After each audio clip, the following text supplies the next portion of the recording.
are here working in this place. 할렐루야, 네 번째 날 오신 여러분 환영합니다. 오늘 말씀은 누가복음 22장 39절에서 46절입니다. 누가복음 22장 39절에서 46절 제가 읽도록 하겠습니다.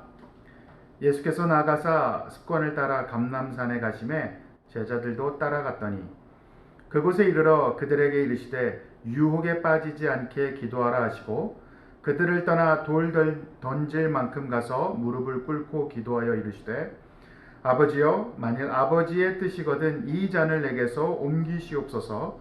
그러나 내 원대로 마시옵고 아버지의 원대로 되시기를 원하나이다 하시니 천사가 하늘로부터 예수께 나타나 힘을 더하더라.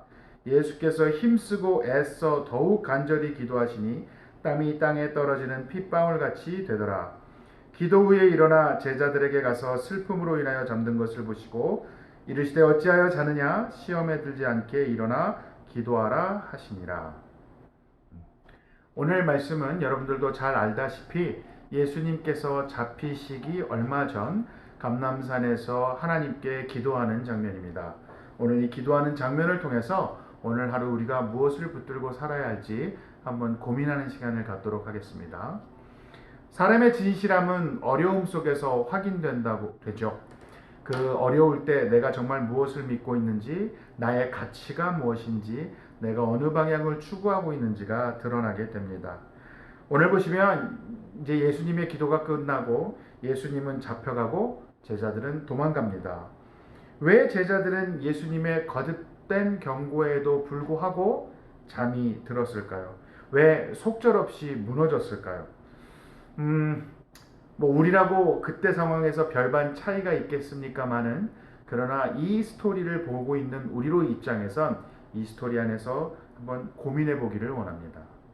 첫 번째로 우리가 무너지지 않기 위하여, 시험에 빠지지 않기 위하여 우리는 소명, 그리고 우리의 신앙의 이유를 꼭 찾아야 한다고 생각됩니다. 제자들이 유혹에 빠지지 않도록 기도하라 하셨지만 그들은 이해하지 못했습니다. 그들의 소명이 무엇인지, 그들의 부르심이 무엇인지, 예수 그리스도가 누구신지 아직 정확하게 알지 못했습니다.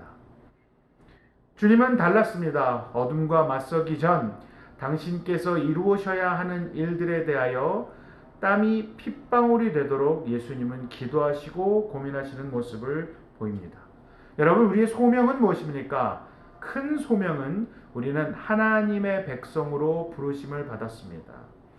그 부르심을 받은 그 가운데 이젠 하나님 나라의 백성으로 어떻게 살아가야 하는가에 대한 각자의 소명의식과 각자의 삶의 방향이 정해지게 됩니다. 삶의 방향이라기보다는 삶의 모습, 삶의 색깔이라고 표현하는 것이 더 정확할 것 같습니다. 우리의 소명은 예수 그리스도와 함께 하는 겁니다. 그분께 인도하심을 받는 겁니다.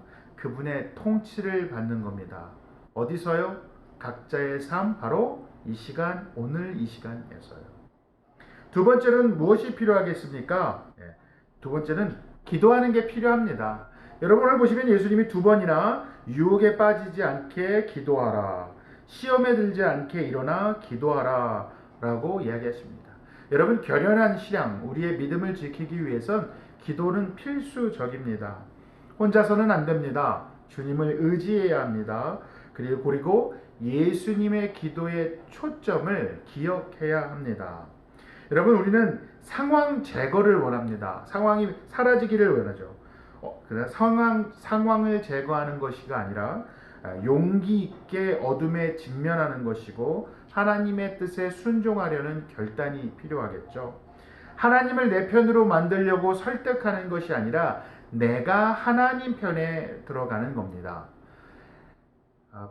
마태복음 6장에 예수께서 가르쳐 주신 기도의 첫 부분도 마찬가지입니다. 하나님의 뜻이 하늘에서 이루어진 것 같이 땅에서도 이루어지기를 기도하는 겁니다. 하나님의 뜻이 나의 삶에서 이루어지기 위하여 오늘 나에게 혹시 필요한 것은 무엇인지, 모자른 것은 무엇인지, 아니면 나눠야 할 것은 무엇인지에 대한 기도가 필요하겠죠. 하나님의 나라 때문에 기도하는 겁니다. 하나님의 나라가 임하는 것, 하나님의 통치가 이루는 것을 위하여 기도해야 합니다. 그 하나님의 통치가 이룰 때 내가 순종할 수 있는 것, 깨어 있을 수 있는 것, 그리고 받아들이고 수용할 수 있음은 굉장히 중요합니다. 그런데 많은 결단 속에서 사실은 우리의 고민은 나쁜 것과 좋은 것을 어떻게 결단해야 되겠느냐 보다는 좋은 것과 좋은 것, 이것도 하나님이 원하실 것 같고 저것도 하나님이 원하시는 것 같은 것에 대한 결단이 어렵습니다. 여러분들은 그럴 때 어떻게 결단하십니까? 저는 어떤 결단이 예수 그리스도의 십자가로 나를 인도하겠는가를 고민합니다. 그리고 좁은 문이 무엇일까? 좁은 길이 무엇일까를 선택합니다. 여러분, 좁은 문, 좁은 길을 가면 답답할 것 같고 좁아서 힘들 것 같죠? 저는 특히 좁은 문이 싫습니다. 등치가 있다 보니. 그런데 그 좁은 문을 통과하고 좁은 길을 걸을 때, 거친 길을 걸을 때 왜 그 문을 들어가야 할까요? 조심해야 되니까요. 조심해야 기도하니까요. 내 마음대로 내 생각대로 막 걷는 게 아니라 예수 그리스도와 함께 하나님과 함께 조심히 물으며 걸을 수 있기 때문입니다. 여러분, 좁은 길을 걸으면 좁은 길이라서 힘들고 조심스럽고 괴로울 수는 있겠으나 사실은 그 길이 꽃밭입니다. 그 길 양가에는 꽃이 피어 있음을 우리는 경험할 수 있게 될 겁니다. 세 번째로는 우리는 용기 있게 서 있는 것이 필요합니다. 이 기도 이후에 로마 병정들이 와서 예수님을 잡아가는 사건이 일어납니다. 그럴 때 베드로가 용기 있게 일어납니다. 칼을 빼어들어서 하인의 귀를 쳐서 귀를 떨어뜨립니다. 그리고 예수님을 보호하겠다고 용기 있게 싸우려고 합니다. 그런데 51절에 보시면 예수께서 일러 이르시되 이것까지 참으라 하시고 그 귀를 만져 낫게 하셨습니다. 칼로 싸워서 용기 있게 일어나는 것을 원하시지 않았습니다. 그럼 우리가 말하는 용기 있게 일어나는 건 무엇이겠습니까? 여러분, 기도는 마지막 과정이 아닙니다. 실제 삶에서 우리는 두려움에 맞서는 용기가 필요합니다. 용기는 두려움이 사라진 상황이 아니죠. 두려움은 그대로 있습니다. 두려움이 나를 엄습할 때 포기하고 싶고 도망가고 싶고 이제는 마주하고 싶지 않은 그 두려움 속에 인내를 가지고 그럼에도 포기하지 않고 그럼에도 걸어가는 것이며 그럼에도 다시 한번 일어서는 것입니다. 7번이 넘어졌으면 8번 일어나는 인내일 것입니다. 여러분, 무서울 수 있습니다. 그런데 예수님과의 신뢰 관계가 쌓이고 기도함 속에서 우리는 다시 한번 용기를 내어 인내할 수 있습니다. 언제까지 인내해야 하겠습니까? 하나님의 통치가 온전히 이루어지는 것을 경험할 때까지 인내해야 합니다. 때로는 하루가 걸릴 수도 있고 때로는 10년이 걸릴 수 있고 때로는 죽기 직전까지 걸릴 수도 있을 겁니다. 그러나 중요한 것은 선한 일하다 낙심하지 않는 것입니다. 선한 일하다 포기하지 않는 것입니다. 선한 일을 시작하신 하나님께서 주 예수 그리스도가 오시기 전까지 온전하게 이루실 것을 믿고 인내하고 오늘 또한 걸어가는 겁니다.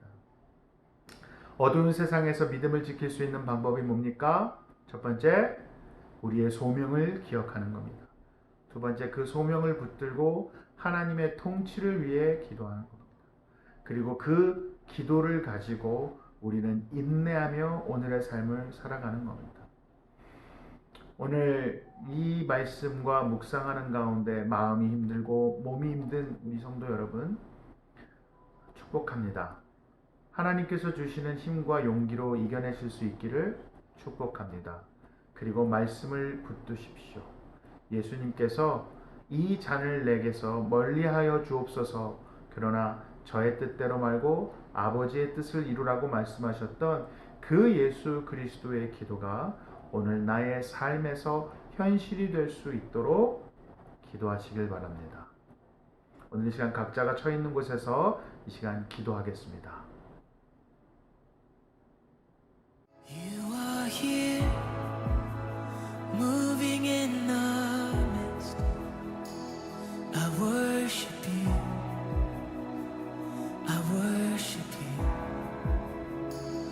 You are here